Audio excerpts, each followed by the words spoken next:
न हि कश्चित् क्षणमपि जातु तिष्ठत्यकर्मकृत्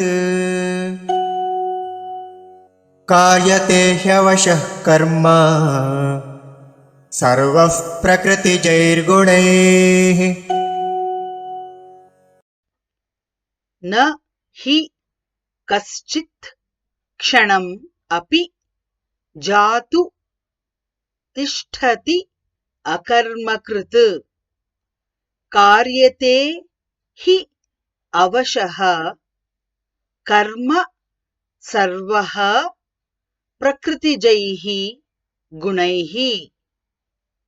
न हि कश्चित् क्षणमपि जातु तिष्ठत्यकर्मकृत् कार्यते ह्यवशः कर्म सर्वः प्रकृतिजैर्गुणैः।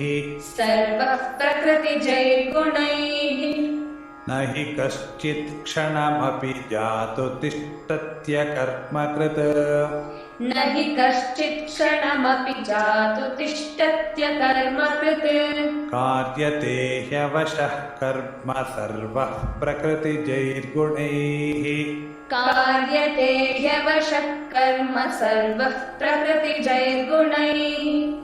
न हि कश्चित् क्षणमपि जातु तिष्ठत्यकर्मकृत् कार्यते ह्यवशः कर्म सर्वः प्रकृतिजैर्गुणैः।